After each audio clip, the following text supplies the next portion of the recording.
Happy New Year and welcome to Web3 and Me, presented by Hello, hello. FLOLiO. I am your host, Jeremy Weber, and I am joined, as always, by Daniel Vondelach. Daniel, how we doing today? I'm doing great, doing great. Recovering from Christmas, hanging Okay, out here, and I've heard you have some big news. I do. I am now a father. On Monday, my wife gave birth to the greatest baby boy in the history of the world. His name is Max. They're both doing great. She had an awesome delivery. She is such a badass. I always knew that she was a lot tougher than me, but that really just sealed the deal as well. And it was just a really awesome experience, and very fortunate to have a very healthy baby boy coming into the new year. Definitely, I cannot imagine giving birth. I'll be honest. It was intense. It was really cool. How was your Christmas? Good, yeah. We went to family in Amsterdam. Kind of like chilled out there. We have this really fun game where we buy like the most generic gifts. We put them all on the table, and we have like this dice game where we roll the dice, and we land like on a six, you can grab like a present, unwrap it, and then you have it kind of right. And then Hmm. if you roll like a two, then everyone needs to pass a present around like one person. And at the end of the whole game, you have like these random presents you have, and then you can decide like, oh, do you want to like give it to someone or like trade it out. But we're all like very very close, so there's no like ill Ill what do you will. call No that? one's Yeah, getting yeah, butthurt over not getting the present they yeah, wanted. exactly. So it's all just like good vibes, and we have this like if you roll a one, you can spin like this money wheel, so you can win like $10. And it's just really Okay, fun and really chill, really laid back. How about yourself? awesome. Yeah, it was good. We had my parents are in town. My wife's mom is in town. We had a great dinner. Christmas Eve, my sister, who's an amazing cook, made beef Wellington, which was Ooh, just insane. And then we just had a nice Christmas at home. And Sunday night we went into the hospital for the baby, and yeah, got home a little bit ago, and now ready to get back into it. Talk about some NFTs. yeah, because you So just got home, right? I got home like not even an hour ago, and Jeez, I was like, I got to record the show. And I was like, okay, cool, go have fun. he's We'll talk committed. about NFTs. Yep, absolutely.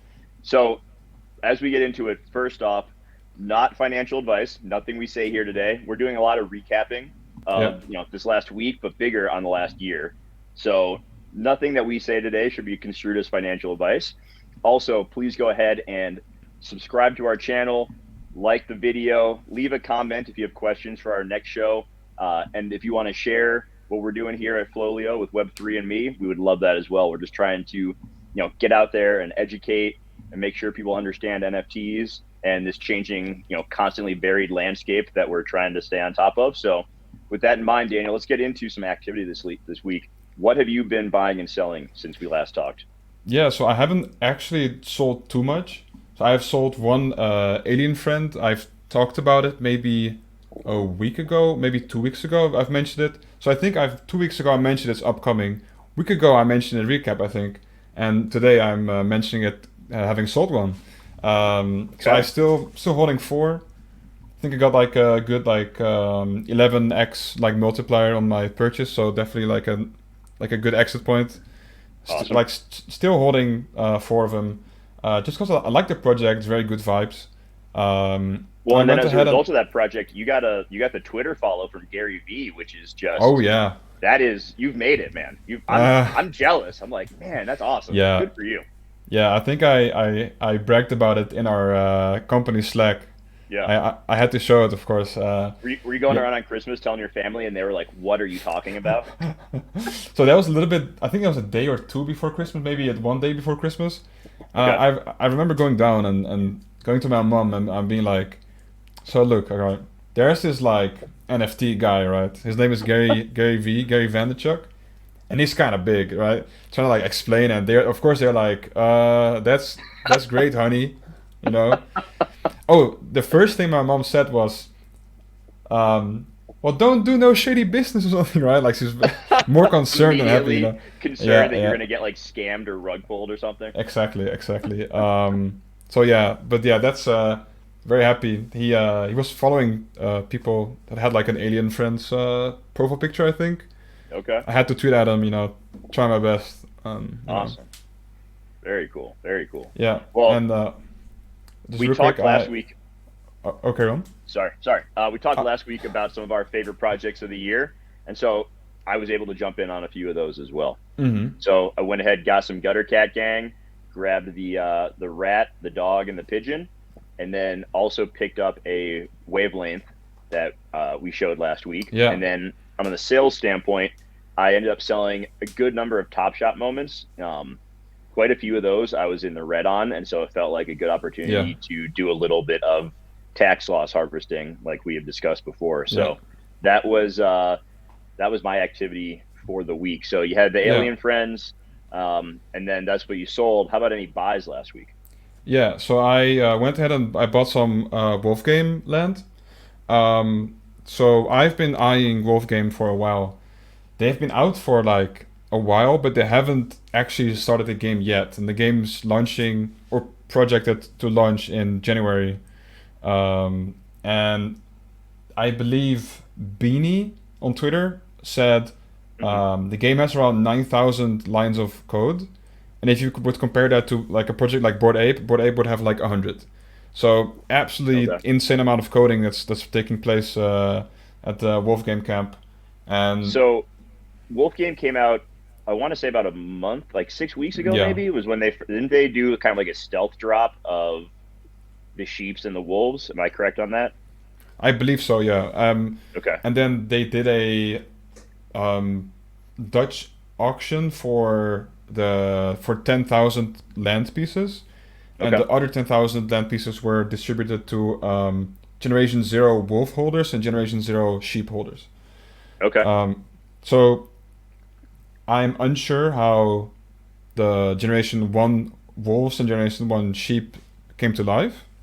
But breeding is going to be in the game as well, allegedly. Okay. So I went ahead, I looked at this website.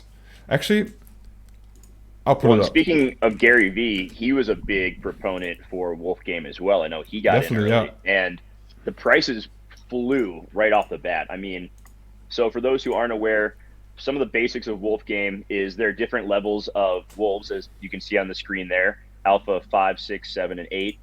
And the wolves get paid a tax by the sheep holders not to steal their wool. And then wolf holders also can randomly steal sheep. And so I think some of the alpha level wolves were going up as high as like 15 plus ETH at one point. Daniel, am I correct on that? I mean, probably. I haven't kept a check on the prices in the past. Okay. But I just want to show this fan-made website made by Scarly Wally on Twitter. So definitely like shouts out to them. Really nice, holistic overview of all the prices and the generations. And so basically, I looked at this and I was like, all right, I want to enter a Wolf Game. Like, what am I gonna do? And I was like, you know what? Land has like random traits assigned to it, like acre, for example. I was like, you know what? I'll just buy land and I'll see how I do. So I'm very excited for that. As the game launches, we may need to do a little bit longer segment where you can kind of break that down for us, because you can also, as shown on the screen there, buy a farmer for I believe like 0.525 ETH. So I'm interested to see how that all works, owning land, a farmer, some sheep, a wolf. And wool, $wool, is the currency used in the game.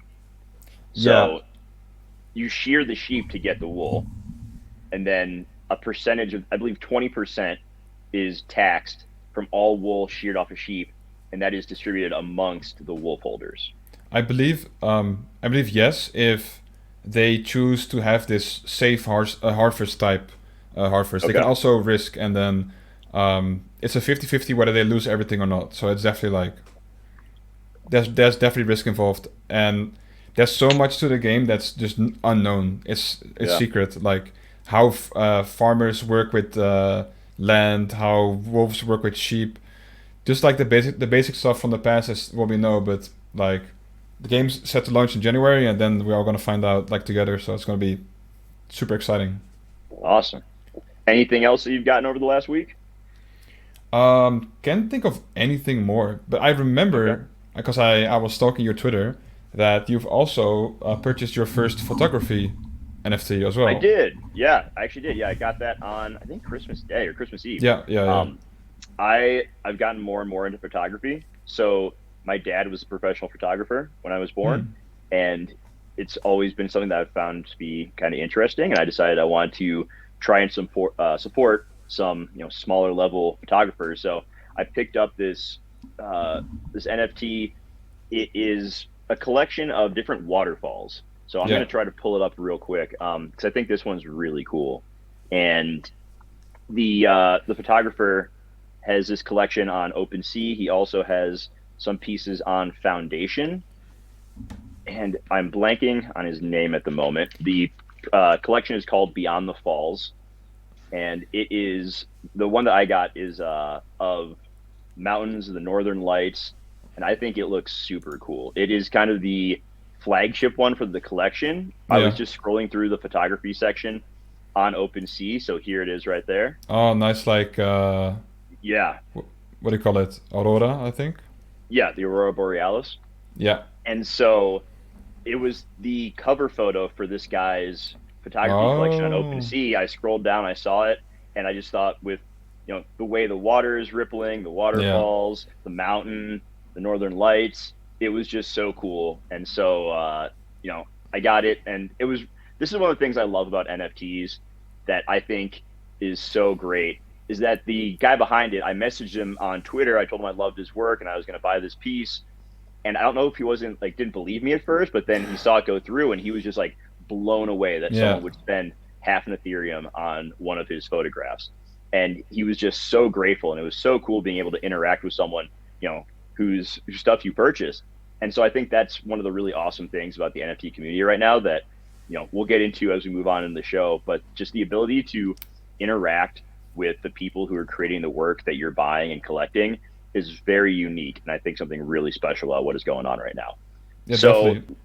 let's jump into our recap for the last week, and I want to start with you because I opened up Twitter one day and saw that you all of a sudden had like 700,000 followers or something because you've gotten involved as a mod for a project. So let's jump into that. Tell me about that project. Yeah, so it was a little bit under 700,000, closing in on maybe 7,000. Okay. um, so yeah, I have to give the whole story. It's definitely a roller coaster to behold. Okay. So I'll start from the very very beginning.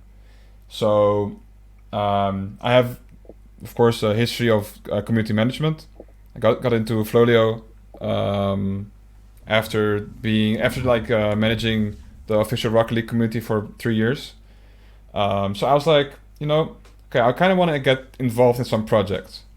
Um, Not looking to do it as like an income or like full time. Just next to FLOLiO, do a little bit of like helping out on the NFT side, like inside a genuine project. So we stumble on this on this Bujutsu project. 40,000 followers on Twitter, not a single tweet. Um, Not even fake followers, genuine interest. Because they announced they were going to create Naruto NFTs. So for the ones that do not know what it is basically one of the old anime shows that has just absolutely revolutionized the way. I believe they're called shonen, which are like um, shows where there's like a boy slash man is like the main character, and they usually have like these types of powers in the fight, etc. So absolutely huge anime, a super large following. So obviously everyone is super excited because hey, NFTs, right?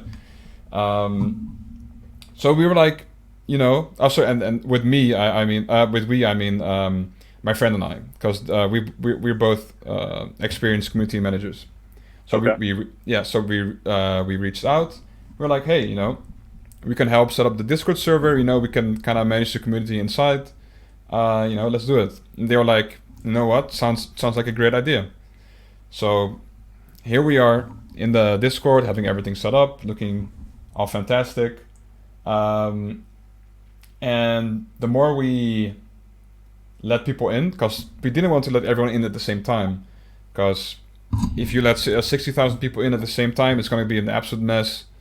All our Oh yeah, like it's automated chaos. systems, yeah, like for one, it'll be absolute chaos, and for two, like all our automated systems, we're gonna get like destroyed instantly, and like it would not be safe. Like there'll probably be like scams everywhere. Oh yeah, well we saw that with the Mechaverse Discord when Oh yeah, they were just fighting off bots left and right, and they hit, I believe at the time 250,000 people yeah, was the max you could have in a Discord. I don't know if that's still the case, but Mechaverse hit that, a few days before their raffle, yeah. and it was an absolute zoo in the Discord. You couldn't ask a question, you Nope. couldn't talk to anyone. They were having to, sweep bot accounts out of there constantly. Yeah, So when a project blows up before launch like that, and they have this open Discord, it can just be the dev team can spend all day just trying to clean up the Discord. yeah. It's a mess, and so part of the reason why, so I wasn't actually involved in the decision making of this, um, but the CEO had like this idea of having this closed Discord, and then we distribute invites over time. So I was on board with it because it gives us like a little bit of an opportunity to get to know people. Super super positive people inside the Discord. We had like um, I believe 5,000 people in because the first invite we sent out was 5,000 people, so that's a lot still. Yeah. Got the invites got like redeemed because we can send out 5,000 invites, not more, not less, basically. So Okay. so they are claimed instantly. Spam, spam, spam, and then it's fine.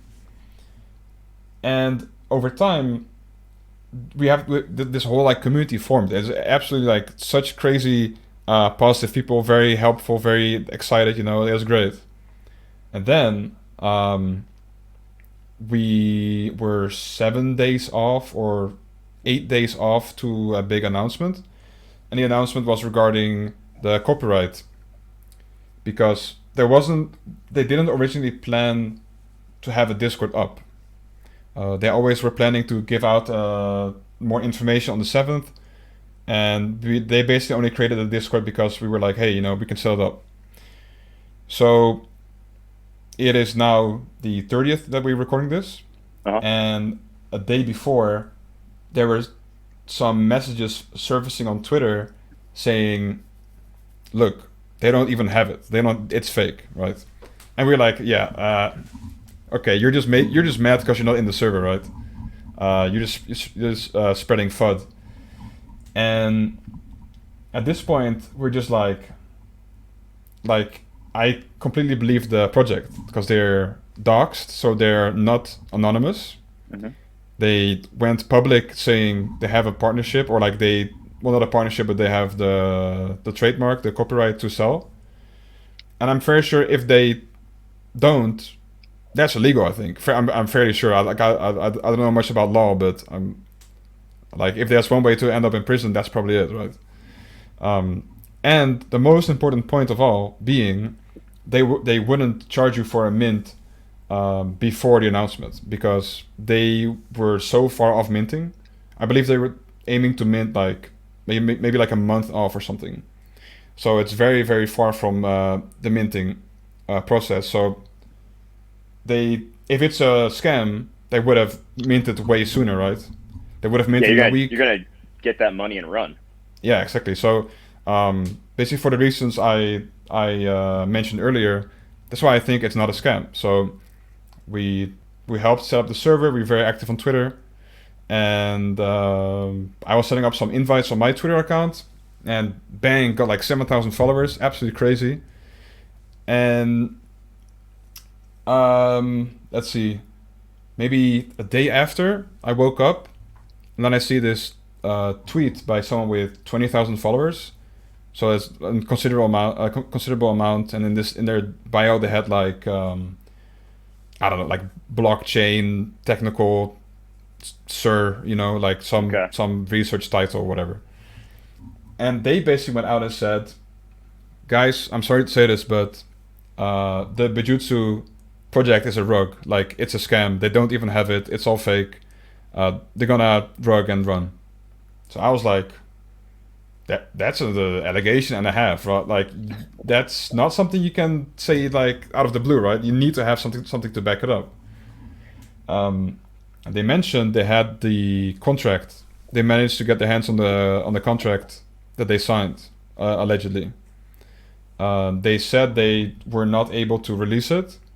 I assume maybe legality, but what they're saying, the contract doesn't add up, and it's going to be a rug. So at that point, I was like, get me out. What we basically did was, I'm still a mod for their Discord, except I've removed myself from the sidebar, so you can't like see me. I'm just there, like in the background. Not gonna do anything. Gonna wait until the developers elaborate on like their trademark, because the last thing I can add is whenever they posted anything with Naruto as like an image, it would get copyright striked instantly, like absolutely like destroyed from the platform on Twitter.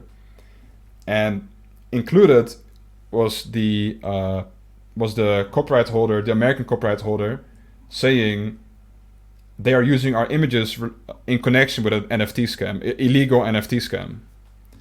So I was like, that's sus. Like, so Yeah. I've distanced myself, waiting until clarification, and when that comes through, I'll decide if I want to continue or not. But end all be all, I think it turned out for the better for my personal gain. I think I got a lot of super positive people come and be like, "Hey, really unfortunate situation, but we really appreciate how you handled like on Twitter on the communication aspect." So what can you do? What can you do? Okay, that was a roller coaster. Sorry for the Emotions long there. rant, but I'll be interested to see how it plays out over the next few weeks, and if they're able to get the copyright and go to launch. So definitely. let's move on to the next part, which is on the topic of Discords. I know you created a little Discord that you want to toss out there as well. So let's jump into the Web3 Discord. Yeah. So just real quick, just so I don't end up ranting for another 15 minutes. We have managed to secure a Discord link. The link being Web3. So it's an absolutely amazing link to have. It's like, I'm not even sure how we managed to get it, but we did. So what we're basically aiming to do is create a general NFT community Discord, have it grow, and hopefully become the first like entirely decentralized community Discord. So looking forward to that, and just maybe I can include this podcast on there. Maybe like promote it on there. We'll see. Okay. So let's move on then to another portion of last week that was pretty interesting, which was the Sos token. So yeah. I believe it was on Christmas Eve that, was it OpenDAO was the name of the DAO that started, and it was an airdrop that people could claim if they had transacted on OpenSea. So I remember getting up Christmas Eve morning, going online, see people talking about it, saw a few people I trust on there who know how to read Solidity and could interpret the contract, and saw that it wasn't a scam. They weren't gonna hack in and steal all my NFTs. So I went ahead and claimed it, and then I paper handed it almost immediately for about 0.25 Ethereum. And I was like, okay, Merry Christmas to me, some free money, and we're gonna move on. And then over the course of the next day, I wake up Christmas morning, and everyone's talking about how, my SOS position 10x'd overnight, and I'm just sitting there like Charlie Brown on Christmas morning by himself, just like, what have I done? So that was a lot of fun. Please tell me that you were smarter about it than I am. Yeah, I was, and then I wasn't. I'll explain. So claimed it, and the original claim on day one was like worth 0.1 ETH. Okay. And I was like, okay, I'll buy 0.1 more, So I bought 680 million tokens for 0.1.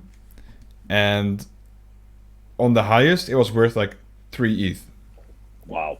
So I was like, damn, that's sweet. And then over the course of, let me check, I have the graph open. I could just screenshot it. Yeah. So everyone Well, I know can. it's on its way back up today. Yeah, so that's depressing. So that makes me sad. So let's see, right? So here it went up to like 0.12 here, or like 0.000012. So, and then I believe it which went down for like 5 days in a row. And I think around here, around the 5 part, I was like, you know what? I can't keep this any longer. I see thousands of dollars disappear out of my wallet every single day, every single hour. I have to sell eventually, right? So you see that spot on the far left there? That was where yours truly decided that in his infinite wisdom to sell. So this just really illustrates why I am not a day trader, and I never will be, of any sort of currency or stock, because my strengths, and this is really stupid of me, is to just buy and hold stuff. Me But too. it's only if I understand something, and I didn't understand this, and so I was just like, I'll just take the free money and move into something else. Yeah. And so I think next time we get something like that, the plan is probably just to hold. Yeah, I didn't know. I was like, it looked great, and I was like, yeah, I guess I'll buy some. But yeah, I still like what they're doing. The staking should be coming soon. But I was like, you know what? I'll just take my 1.2 ETH, chalk down the 12x, like win, buy some Wolf game. I call it a day, you know. Well, and it is cool that one of the things that the project is doing is using the money from it to help people who get, scammed or rug pulled on OpenSea, help make them whole a little bit. So I do think that's a noble cause Definitely, right there, yeah. that the team behind is getting involved in. So there was a lot of activity around that on Christmas Eve, Christmas Day, and then we saw some of the profits flow into other projects. Yeah. And in the past, we've seen the same sort of trickle down effect where first Bored Ape Yacht Club started to go, and then Cool Cats and Gutter Cats and Crypto Mories and all of these other projects started to shoot up. So Bored Ape Yacht Club is currently sitting at a floor of about 60 ETH. Yeah. The Mutants, in the course of a few days, moved Yeah. from 7 to almost 12 at one point, and they've settled in around the mid 11s, which is pretty great. And then the Bored Ape Kennel Dogs moved from a floor of about 3 up to 4, which, not financial advice, that is still undervalued, because they will also be getting the tokens from the Ape DAO that is going to be coming out. So the Ape token, the dev team said a long time ago in Discord, I even screenshotted it, that all parts of the ecosystem, apes, mutants, and dogs, will be eligible for the token airdrop when it comes in Q1 of next year. So there are actually less dogs than there are apes. And they've also speculated in the past, or not speculated, they've come out and said that there's value in holding an ape with a dog, and not every ape owner can have a dog. Yeah. So there's definitely still a lot of value in holding the dogs right now, because once the real utility of that gets announced, we could see that price fly up into the high single digits, or maybe even low double digits in the future. Yeah. So those went up. What were some of the projects that you were seeing really moving when the SOS token came out? I think just like you said, just like the blue chip projects, like the projects that generally do well, have like a high floor. I think a lot of people cashed out, had some extra like ETH, and they were like, okay, I can finally buy this thing I wanted, you know. So I think that's I think that's basically it. And then we also saw the third highest volume day of the year. What day was that, Daniel? It was the exact day the SOS airdrop came out, or I'm not sure if it was the exact date of the SOS. Might have been a day after, but I believe it was the third highest volume day of the whole year. So that definitely speaks volumes, like pun intended, about. It seemed like it was this perfect storm Yep. of the SOS token, people getting together with friends and families for the holidays, explaining NFTs, people getting Christmas bonuses and putting that money to work, investing in NFTs. I believe I saw that the number of unique wallets holding an NFT actually crossed over 1 million for the Huh. first time. I want to say that I saw, about 1.2 million wallets now hold an NFT, which is a huge spike up Like compared globally to or a only couple months ago. OpenSea? I think globally, wallets holding an NFT. So I think that is a pretty great point to be looking at there moving into Definitely. 2022.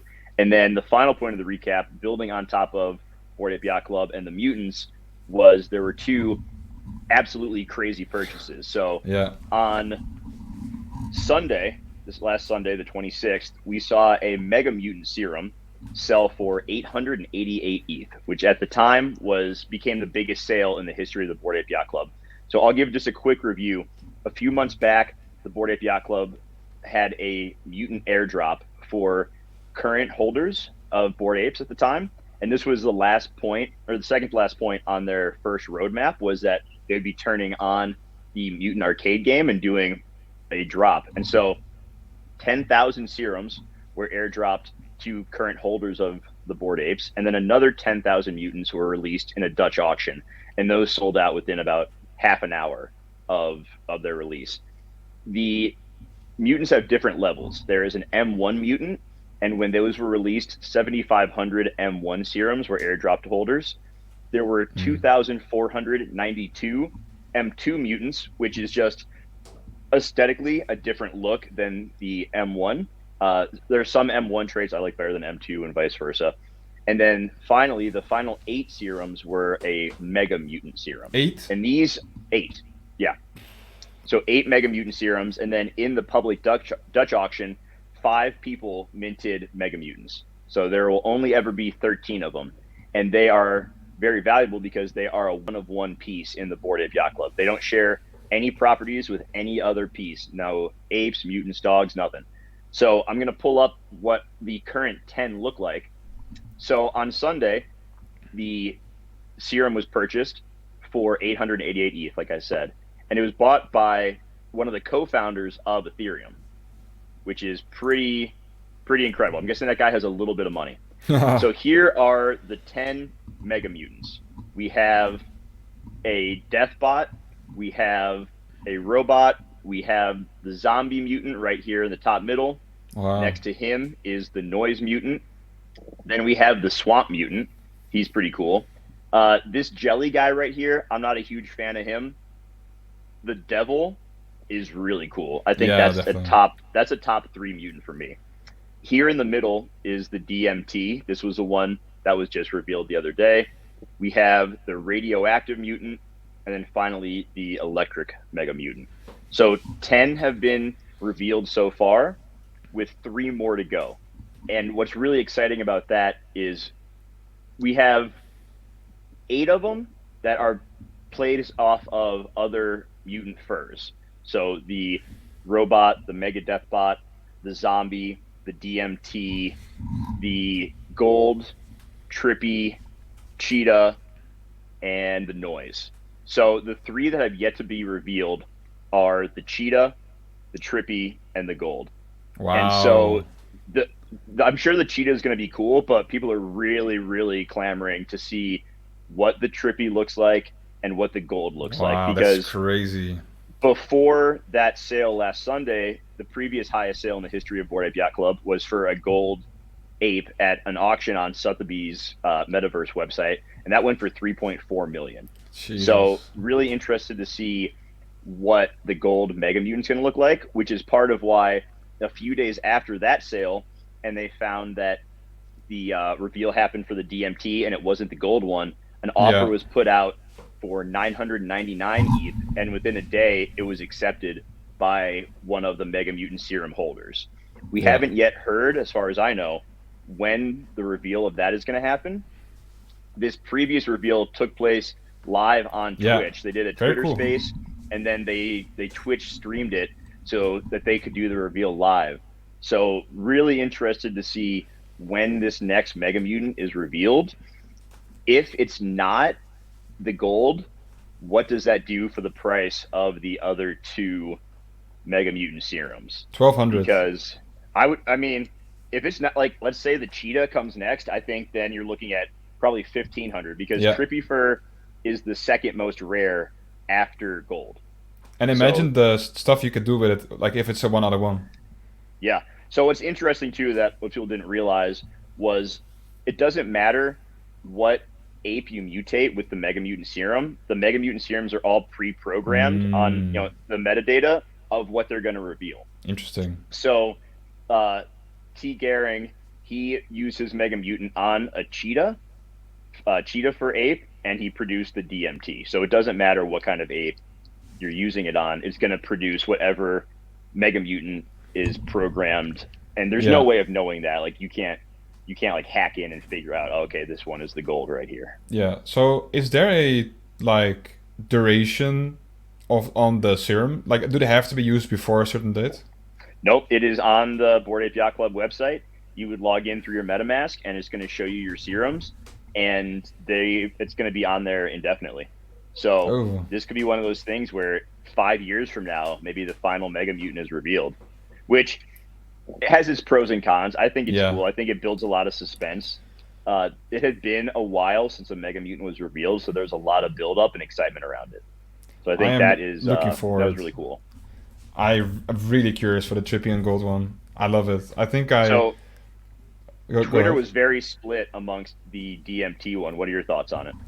Yeah, I saw it was a mix of people saying, "Wow, that's really cool," people saying, "Wow, that's really bad," and people saying, "It looks cool." Like they're almost like afraid to like say it's not cool because it costs One like more eight time, hundred I'm and gonna eighty-eight. I'm gonna bring it up so we can all see it again. So Yeah, I'm not a huge fan of the DMT fur to begin with.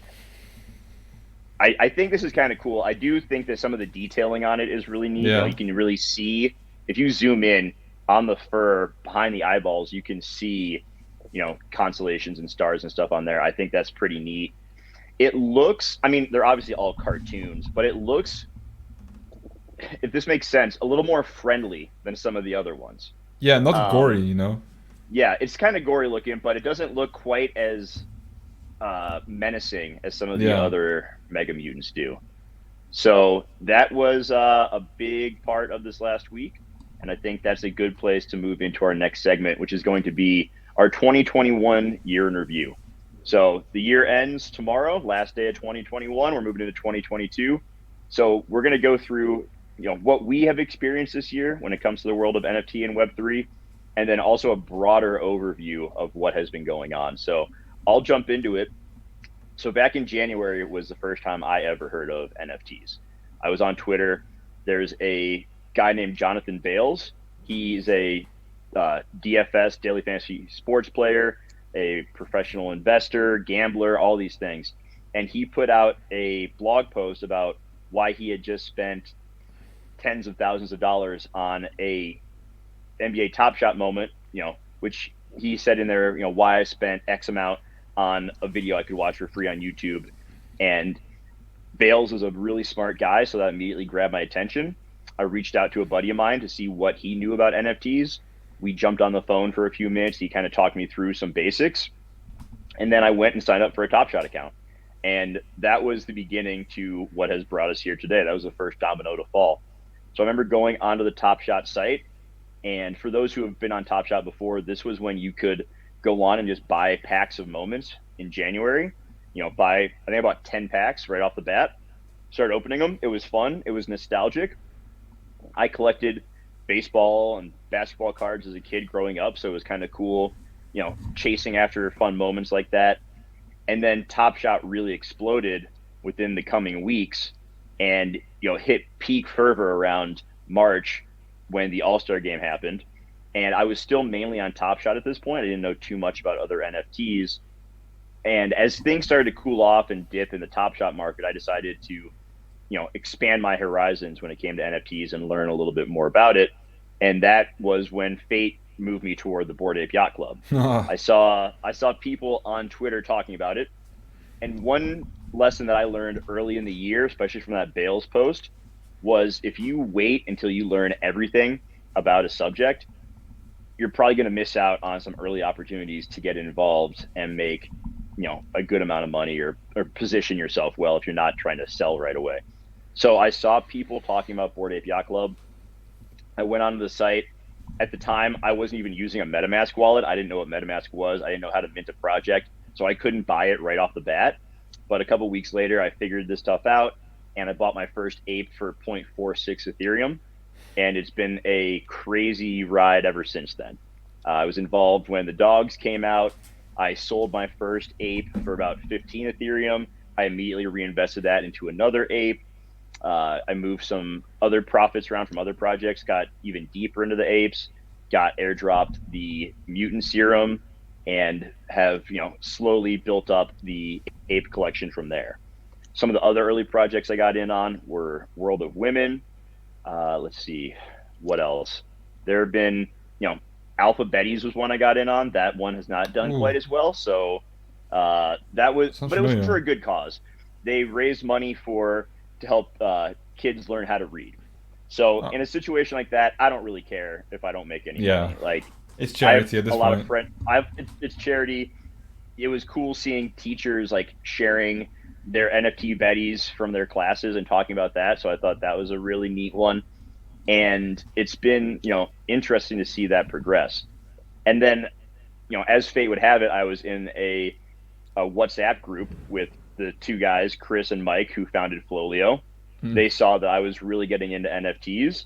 They reached out, asked if I wanted to get involved in this, and it just seemed like the absolute perfect time to do it. So it's been a really interesting build up, buying and selling and learning about NFTs. And this time last year, I'd never heard of Web3. I didn't know what a Yeah, non-fungible token was. And so it's been really crazy to see over the last year what that has done. And it's been a really, really positive experience. It has brought, as in with anything, there are going to be negative people and there's going to be bad actors in anything that you do. But for the most part, the vast majority of people on Twitter who are involved in NFTs are incredibly positive, incredibly yeah, supportive. I've talked in the past that like Twitter used to be a place that I hate, like I went yeah. to for like some news and stuff, and it put me in a bad mood. Now I go on Twitter and I'm surrounded on there by positive accounts of people, and even when there's stuff that isn't going very well, people are calling it out, and I really appreciate how passionate the Yeah. NFT community is on Twitter. And I think that has really that pulls people in. That is infectious. And that's one of the things that I really hope that we continue as a community to focus on, and to make sure that new people coming in aren't, talked down upon or berated because they weren't as early as us. I don't like that kind of thing. I want to make sure that Yeah. everyone is continuing to, enjoy the same things that you and I have from the beginning. So there have definitely been some good purchases this year. There have been some not as good ones that haven't done quite as well, but it has been a pretty wild journey. So tell me a little bit about, when you started, what that has been like, going from not knowing NFTs to now working with FLOLiO, being a mod in a project, where did it begin and what has been that path for you? Yeah, so how it begun? It actually all started with FLOLiO. Like ironically, it Oh, my friend got offered this position, and he said I'm really busy, but you can check out this guy. So he recommended me. So I got into talks with them. The only experience I had with NFTs was um, the classic like art NFT district, like the Twitter people that draw like digital art and then sell it for NFTs. And okay. there was so much like stigma around it, like that people really didn't like it and it's bad for the nature and like all that kind of stuff. And so I was like, well, I was always like interested because I was like, it's not that simple. Like I bet there's more behind it, right? So as like a preparation for the talks with FLOLiO, I just dove in. I went on OpenSea. I got a MetaMask. I had set up a wallet. I sold all my crypto, which was worth like a whopping zero point zero 0.08 ETH. And funnily, I had just enough to mint like one project. So I decided to mint the Top Dog Beach Club. It's 7 months ago, and it really showed me like what a good project should look like. It really had it all. Looking back, still confused as to why they're not like expensive or like in terms of price, Yeah. but the team behind it's so supportive. They're doing it full time. They're not anonymous, and uh, absolutely amazing community building. And I met some people there that I still talk to this day.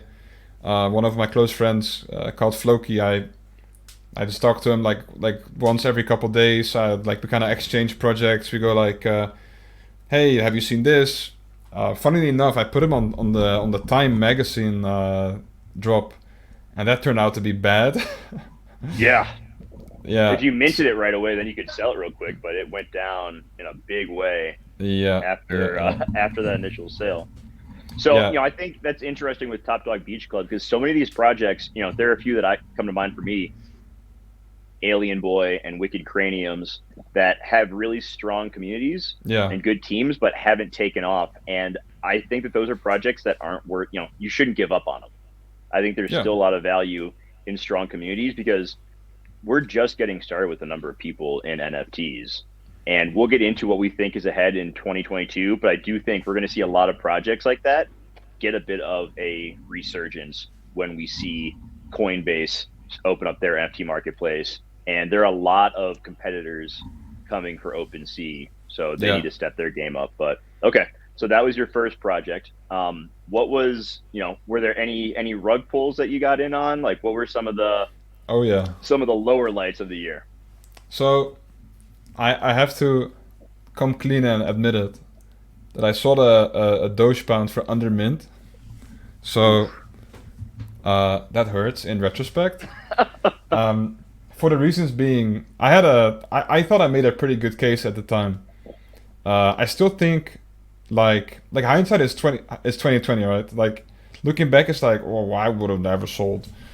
But I was coming from the Top Dog community, and I think I did something weird. I managed to like get two Top Dogs or something. So I think I sold one in order to mint the Doge pound, And and then you that's something realize I that really did at this. you Sorry. realize your dog loyalties lied somewhere else. You can only have room for one dog NFT in your life. Yeah. So, well, I had one Doge pound and one Top Dog at this point. So, Okay. and I was like, the difference in community was astounding. Top Dog was the most wholesome, active, welcome, like supportive community ever, and then the Doge Pound was like the most to the moon, we're all gonna make it, yeah, pump it, pump it. Why is the floor down 0.01? We're gonna lose. The most like toxic, pushy community I've ever seen in my life. I was like, dude, what am I watching? And I think they're like I don't want to call anyone out, but I think it was their community lead or their community manager was quite literally just begging people to mint on social media, and I was just like, what am I doing here, And at that time, like in that phase of my NFT career, like I was just selling this project to mint this, and then selling that project to buy this. Like it was the most like degenerate minting, selling scene like I've ever seen in my life. And looking back, Doge Pound, just the amount of utility that's come with it on the journey pass, and then the price of the Doges in general, it kind of hurts. But.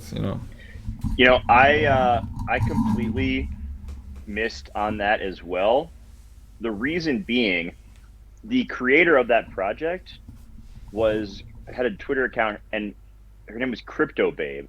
And That's her. early Yep. on in Top Shot, she was trading people like nude pictures for Top Shot moments, which I thought, to each their own, do what you gotta do. But I was like, I'm not gonna buy a project that is run like that. That seems like someone who just wants to make a quick Yeah, buck, yeah, and yeah, have no interest in putting money into that. yeah, yeah. So, to each their own. It took off, good for them. But I definitely have my memories of exactly why I did not get involved in that. So is she still involved in the Dogepound? Do you know?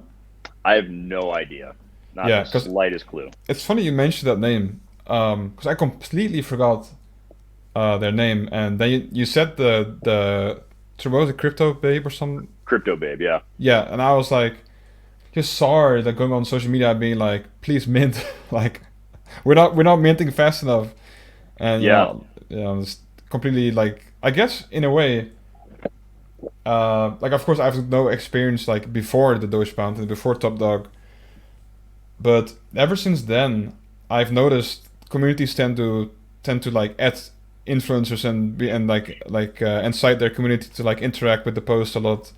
And I don't know if it like originated from the Doge Pound, but like that's where I've seen it like really start to take off. yeah. So I'll say for myself, one of the bigger mistakes I made that I've learned from is not to second guy a project. So Oh for yeah, those yeah, who yeah. aren't familiar, if you don't mint a project, but you buy it on OpenSea before reveal, you are the second guy. And very rarely does the second guy have a positive return. You're at that point playing the rarity lotto of I hope I mint a top 1% rarity here.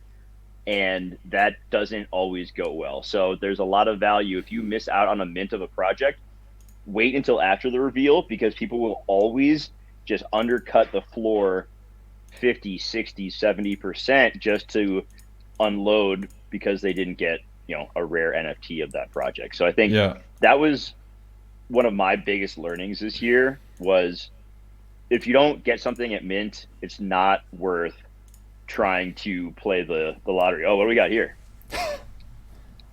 I'd like to The confess. littles.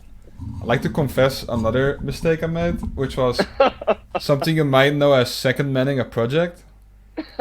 Uh, so I bought Little's pre-review for point 7.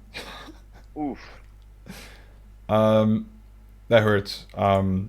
Truth be told, kinda got lucky in what I got. It's very, very, very clean compared to others.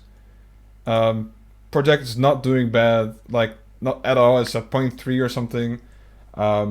Has utility on the way, so but still, yeah, it kind of hurts. I think that if I were to, if I hadn't bought any project on secondary pre-review, I think I'd be up like maybe 2 ETH. So Listen, I don't want to play that game because being on the Bored Ape Yacht Club site the night it was minting for 0.08 and not knowing how to do that yeah, may have been the biggest blunder of my life. Now, it was interesting on Twitter seeing people posting some of their, they kept the emails from some of their OpenSea sales. oh I no, saw I saw one person who had the a gold 100. ape and sold it for like 1.5, Yeah, which, as I mentioned, one sold for 3.4 million. So that is just an absolute kick in the nuts right there. did I you see mean, the oof.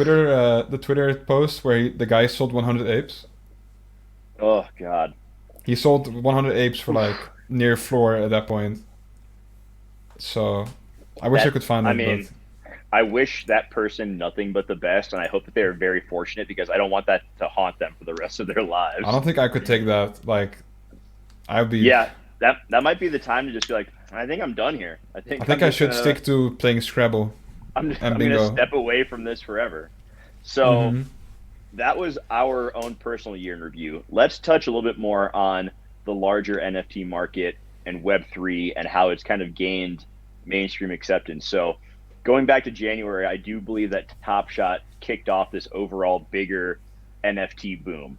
We saw people get into Top Shot, and as I mentioned, it peaked in March, and it was around that point that Cryptopunks really started to take off.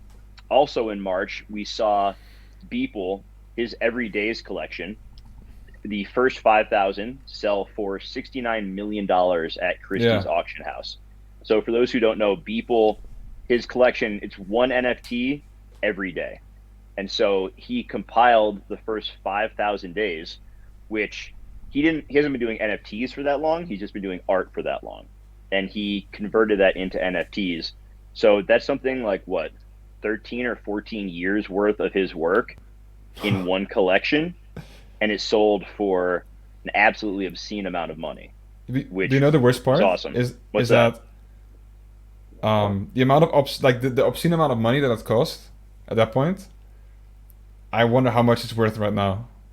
A Well, hundred because I know he times. sold a lot of the because he got paid in Ethereum, I believe, and so he then turned around and I think sold most of Ethereum, so it would have at least doubled since then. But I think he's doing okay. I think Yeah, I think so. Beeple is doing okay. Then as we moved later on into the year, in April, we obviously, like I said, saw the birth of the Bored Ape Yacht Club. In May, we saw a large auction at, once again, Christie's auction house, consisting of 9 Cryptopunks sold for just under $17 million. And I believe in that was a zombie Cryptopunk, which those are now worth almost $10 million a piece. So the buyers Jeez. of that definitely got a pretty good deal. And CryptoPunks have been a very polarizing topic, especially as of late. But we can't pretend like they weren't a huge, huge part of the NFT story that was told this year. That was a place that after a lot of people learned about Top Shot, they wanted to see, okay, what are some of the bigger NFT projects? What are some of the early on NFT projects that I can get involved in?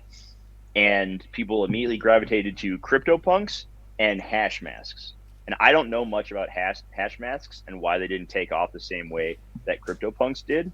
I think people were just drawn to the aesthetic of CryptoPunks and how some pretty reputable, well-known people in the NFT space like Beanie and Pranksy.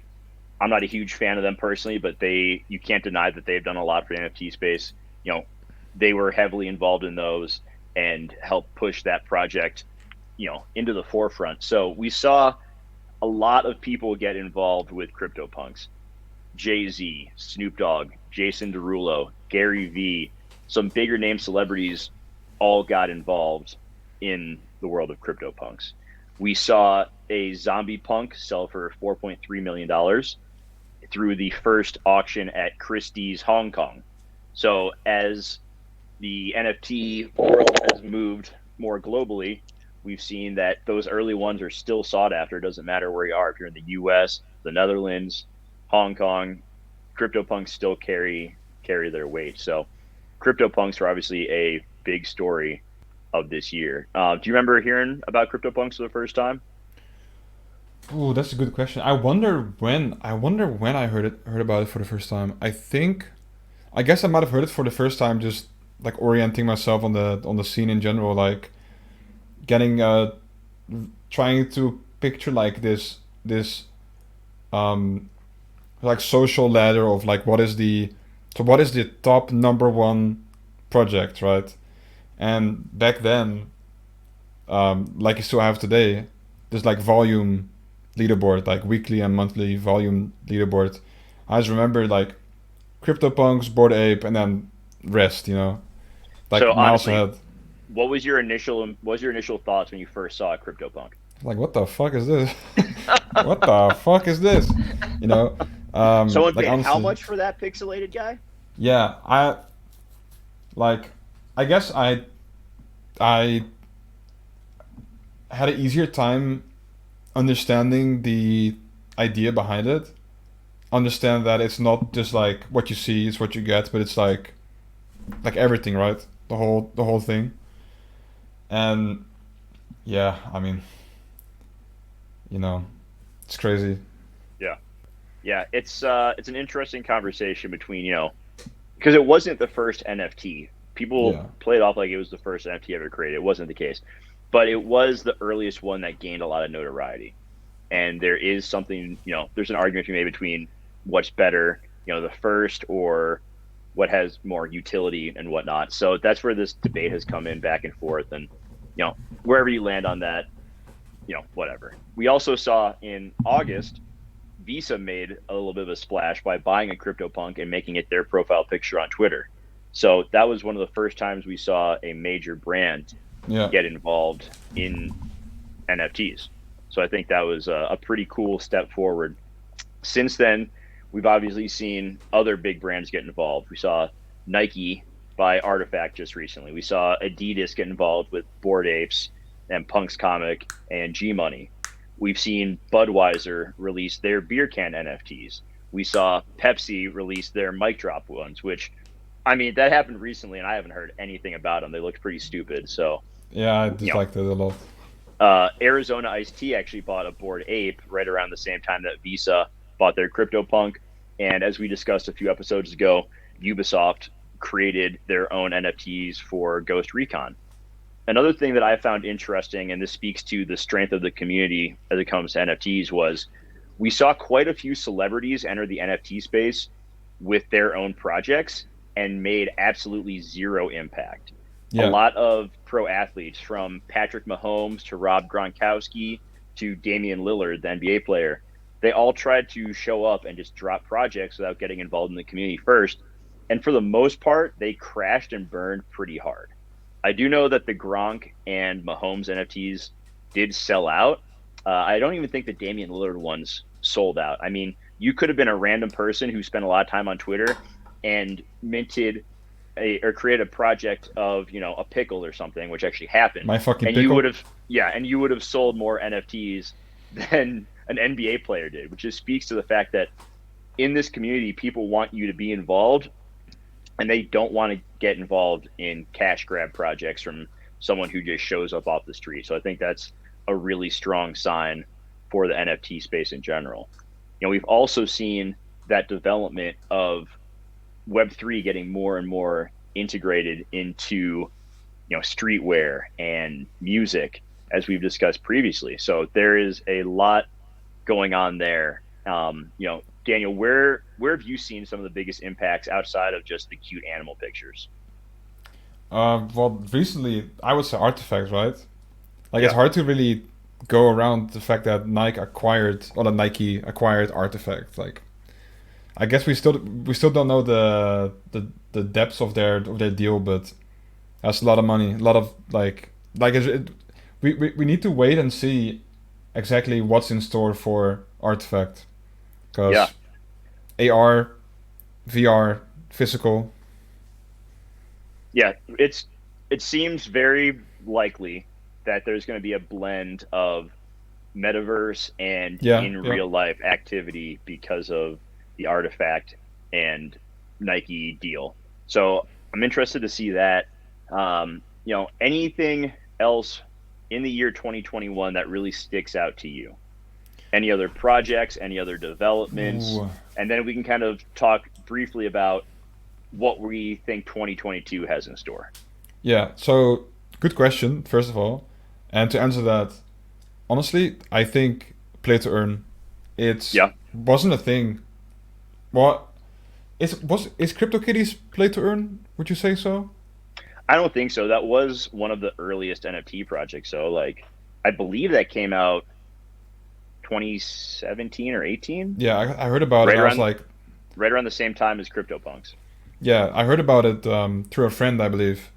And I was like, yeah, I'm not gonna spend $400 on like a stupid online kitty. Like, hello, I'm like a poor boy. Like, I don't have money for this shit, you know. Um, and yeah, but I think play to earn is the future, and I'm not saying that just because I invested in the Wolf game. Like, I just think I just picture this future where we're all playing games that are like genuine games, not like some scuffed like pixelated man walking around generating internet money, but like actual like triple A game with fully integrated NFTs and marketplaces and swapping and play to earn and the whole shebang. So I think Yeah. I'm definitely looking forward to that development. And I touched on it a little bit earlier, but I do think the people who are calling for an end to the PFP projects and how they're gonna just collapse next year, don't get me wrong. I think a majority of them are not going to be worth anything a year or two from Yeah, now. That being said, I still think that there is a lot of value in them because they're such an easy entry point into NFTs. It's really easy once people understand the utility behind it and how it's not just a picture, and having it grants you access to things. I think that's an easier sell. And with something like Wolf Game, where it is part, DeFi and it is part NFT, it's really complicated too. Like I tried, Mm-hmm.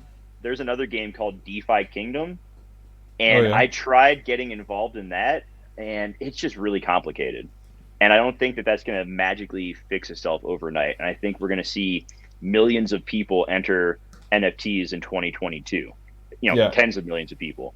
Yeah. And the cute animal pictures that also grant you community access to whether it be an easy to play game or in real life experiences. I think that's going to be easier for people to wrap their head around, and I still think there's value in the projects that are building for the metaverse. I mentioned Alien Boy. Alien Boy to me is a project that absolutely has the legs to run as people get more involved and as they continue to build out their games. They're doing a UFO racing game, and it's not like some complex thing that you have to have a finance degree and also understand the depths of crypto to get involved in. Like you could just get on and play. And so I think projects like that, where the price hasn't skyrocketed and it's a easier entry point to grasp, have a lot of value and could still continue to grow into 2022. So Yeah. you'd mentioned gaming. I'm right there with you. I know Bored Ape Yacht Club has their game that is Ooh. going to be coming out. They have a mobile game that Apple initially rug pulled them on. They were getting ready to launch it, and then Yeah. they've said that they're resolving that, so it should be releasing in the next few weeks. They have their bigger game that we discussed last time that will come in Q2. Gutter Cat Gang has a game that's coming out, so gaming is going to be a big part of it. We've seen, like we said, the Ubisoft one. I think we'll see something like Fortnite come out with their own NFT. I'm waiting for it. Yeah. People spend a lot of money on skins for Fortnite, or games like Madden or NBA 2K, where they spend hundreds and thousands of dollars on packs for a game that they can't even use the next season. So I Or think FIFA, we're going to FIFA Ultimate see, Team. Yeah. yep. So I think we're going to see that. We've recently seen more happen in the world of music and NFTs. There was an interesting story that was on Twitter in the last few days about what streaming sites paid artists and how many times someone had to listen to a song before the artist made $1. Yeah. So I think that, which is, for Spotify, it was something like 150 times a song had to be listened to just for the artist to make a buck. So more and more musicians are going to see what NFTs can do, especially as we've seen Timbaland and, like I said, Jay-Z and some of these other musicians, Post Malone, DJ Khaled, as they get more involved into the world of NFTs, they're going to see that the decentralization behind it can allow musicians to make a lot of money and not have to kick it back to the record labels who just absolutely fleece them in some of these Yeah. deals. So I think the world of music is going to fully embrace NFT, not fully embrace, but it's going to begin to embrace NFTs in 2022. That's one of Yeah. my big things I'm looking out for next year. Yeah. So, JWeb, do you want to end this episode with some really bold predictions for next year? Oh man, I haven't given that much thought, but we can. If you ask me that question, that means I think you have something in mind. So I have two things in mind that I would like to make a bold prediction on for next year. okay, give me your first bold prediction. Okay, first bold prediction. So I know Martin Shkreli, right? Who? Martin Shkreli, I believe. Okay. If you haven't heard of him, it's like this Wall Street bets legend. It's like he he was like investing in like pharmaceutical companies. Oh, the guy who he like got arrested. He owned the Wu-Tang album that was like the one Yes, of one, correct? Yeah. my prediction is that that Wu-Tang album is gonna come out as an NFT. Well, I know it was bought by a DAO, I believe, wasn't it? Was it? I I have think to so. research that. I think it was bought. I want to say Wait. MakerDAO bought that NFT. So I may have just blown up Ah on your shit! bold Ah prediction. no, it's already an NFT. Ah damn it. Okay, well that goes my prediction. Shit. All right, give me your other one. Give me your Other other one, okay. Apparently it was about 2 months ago, so I wasn't that far away. It's closer to 2022 than it is to So 2019. it Okay, has been so bought by a DAO, but it.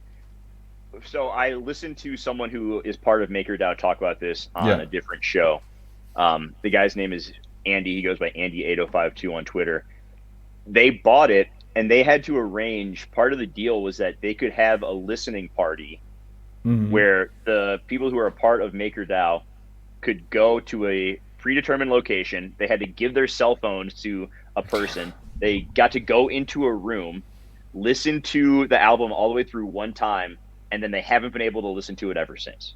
Huh. So they're That's working through some of the experience. legality about making that into a bigger NFT. So I love that prediction that already, happened, but let's let's see how that plays out next year. So what Yeah. was your second bold prediction for, and now this one needs to be really bold to make up for that last Oh, one. it's bold. It is bold. So Martin Shkreli now. um, so my second prediction is that if Wolfgame implements a good way to onboard new users, keeps it very easy to understand, like pretty service level. Like, okay, if I have sheep, then I this, like as a starting level. Then they might overtake X Infinity in 2022. Do you think Wolfgame is going to overtake Axie That's in my prediction at least, 2022? and I for the reasons being that I think it might be a whole new like resurgence of like Farmville, like the Farmville type Facebook game. That's my bold prediction at least. We'll see how it plays Okay. plays out. Okay. I think Bored Ape Yacht Club game is going to overtake both of those. I think that'll be the biggest play to earn game by the end of the year. I Huh. don't know if that's that much of a hot take. I do think it's it's going to overtake that. And going along with the gaming, I think we'll see our first major gaming company release an NFT marketplace for their games. We saw the Ubisoft release. That was a free drop for people who are active in Ghost Recon. But I think we're going to see our first full-fledged NFT game put out by a major company next year. Yeah. So And let's see, I'm trying to think of anything else bold that has been rattling around my brain the last few yeah, weeks. while you think of anything more bold to say, I'll I'll say one more thing, and I'm also not sure if it's such a hot take, but I think that the Coinbase NFT marketplace is gonna, I wouldn't say kill, but definitely overtake OpenSea. And I'm praying, I'm crossing my fingers for a native NFT swapping experience on it as well. Uh, I think it's Okay. I think it's too late to go to third-party websites to swap an NFT with an NFT. Like, hello, like we should have it like on the website, on the marketplace itself, fully full-fledged, built in, and no like barely any scams possible if done well. That's what I'm hoping for. But part of my prediction is that Coinbase will overtake OpenSea. Okay. Uh, Here's not a bold one. FLOLiO is going to be the top portfolio management site on the internet for NFTs by the end of 2022. You Well, can it take that to the already bank is, right right? there. What we're Just building kidding. out at the moment is going to be absolutely incredible. So Actually, yeah, I have just one just thing you to wait. show. Okay. Do you have a little bit of news with that too? Yeah, I want to show one thing. Okay. Uh, let me. Oh, we're also going to have at least 25,000 subscribers to this channel by the end of next year. I think that is doable if we Yeah. keep up the progress. No if, when. When, yeah, yeah, yeah, yeah, definitely. All right, so let me figure out how I'm gonna do this. So You're not I going to get in want to, trouble. Oh, no, okay. You're going to show this, huh? yeah. So this is something that is being actively worked on. So it's not just going to be portfolio, looking at graphs, looking at statistics. What we aim to do at FLOLiO in 2022 is have a whole social aspect related to it. You can comment on an asset level, like it, favorite it. Like you see here, for example, you can see my mouse, I believe. I've been out Like, the last few days. Did Mike and Chris give you the go ahead to show this on stream, or are you going to do, get? Are they going to dock your pay for the next week because you're blowing the lid off of something? do I need permission at this point? I I don't know. I think I need to give Mike and Chris permission to do stuff more often than they need to give me permission to do stuff. That's a bold take. Is it a bold take? No, I'm kidding. I'm playing around. No, it's fine. All right, very cool. So those are a few takes. We'll have, I'm sure, more in the coming week. But so we are back to our regular Friday show beginning next week, and I'm very excited to announce that we're going to have a special guest. It is not my baby. It is Stephen Garbett or Garbet. He is a professional luger who is actually training for the Olympics in February, Ooh. and he has started an NFT project called the Sports Initiative. So he's going to be joining us next Friday during our regularly scheduled time to discuss NFTs, how he got involved in them, what the Sports Initiative is. So really looking forward to sitting down with him and discussing that. So as always, I'd like to thank everybody for watching. Once again, please subscribe, like, share this video. Tomorrow night for New Year's Eve, before the fun gets started, go ahead and toss this episode onto the TV wherever you're going and let people hear us. And we are going to continue to bring you all of the NFT news and content possible going into next year, making sure that it is the best year for NFTs yet.